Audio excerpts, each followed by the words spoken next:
আন্দোলন, ইসলামী যুব আন্দোলন, ইসলামী ছাত্র আন্দোলন, জাতীয় উলামা মাশায়েখ আইম্মা পরিষদ সবাইকে স্পষ্ট বার্তা দিচ্ছি যে আমাদের সমমনা ইসলামী যত দল আছে, ইসলামপন্থী যত রাজনৈতিক দল আছে, তারা কেউ আমাদের প্রতিপক্ষ না, তারা প্রত্যেকেই আমাদের সহযোগী। সুতরাং আমার বক্তব্যে যদি আমরা তাদেরকে আঘাত করি, শুনেন, কুরআনুল কারীমে আল্লাহ তাআলা কাফেরদের মূর্তিকে গালিগালাজ করা কেন নিষেধ করেছেন? কারণ আপনি মূর্তিদেরকে গালিগালাজ করেন, তারা কি করবে? আল্লাহকে গালিগালাজ করবে, এটা দুনিয়ার নিয়ম। আপনি যদি আল্লামা মাহমুদুল হককে নিয়ে ট্রল করেন, তাহলে তার দলের কর্মীরা পীর সাহেবকে নিয়ে ট্রল করবে। আপনি যদি ডাক্তার শফিক সাহেবকে নিয়ে ট্রল করেন, তার দলের কর্মীরা আপনার নেতাকে ট্রল করবে। আপনি যদি হেফাজতে ইসলামের নেতৃবৃন্দকে নিয়ে ট্রল করেন, হেফাজতের নেতৃবৃন্দ আপনাদের নেতৃবৃন্দকে নিয়ে ট্রল করবে। হ্যাঁ, একটা হলো রাজনৈতিক সমালোচনা, আপনি তার রাজনৈতিক পলিসির সমালোচনা করতে পারেন, কিন্তু রাজনৈতিক পলিসির সমালোচনা করতে গিয়ে আপনি যদি নাম বিকৃত করেন, নাম বিকৃত করা হারাম। আপনি যদি তাকে গালি দেন, গালি দেওয়া হারাম। সিবাবুল মুসলিমি ফুসুকুন, কোন মুসলমানকে গালি দেওয়া হারাম, কোন মুসলমানের নাম বিকৃত করা হারাম।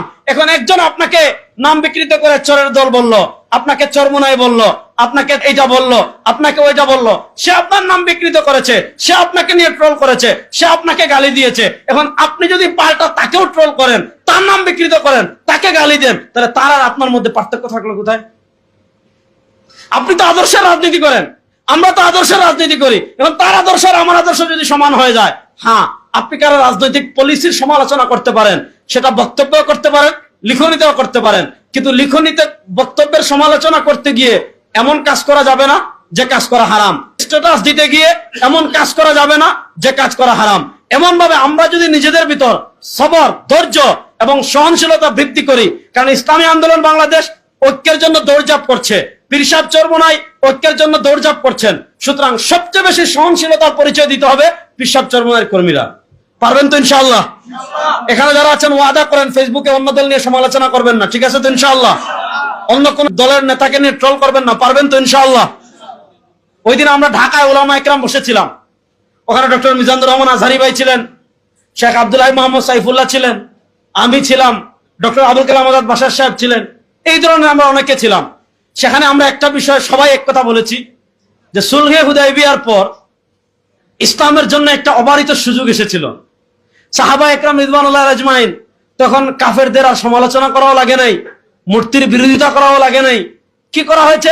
সাহাবা একরামের সাথে তারা মিশছে, সাহাবা একরামের সাথে কাছে তারা আসছে, সাহাবা একরামের আদর্শে অনুপ্রাণিত হয়ে।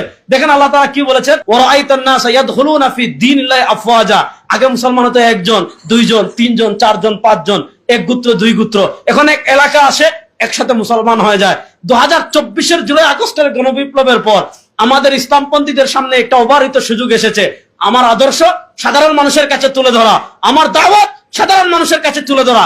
কারণ কারা চাঁদাবাজি করে, কারা টেন্ডারবাজি করে, কারা দুর্নীতি করে, কারা মানুষ খুন করে, কারা বিদেশে বেগম পাড়া তৈরি করে, কারা ব্যাংক ডাকাতি করে, কারা শেয়ার বাজার ডাকাতি করে, কারা দেশকে দুর্নীতিতে চ্যাম্পিয়ন করে, কারা ওই দুর্নীতি করে, ওই দুর্নীতি করে, ওই দুর্নীতি করে, এগুলো দেশের মানুষ সব জানে।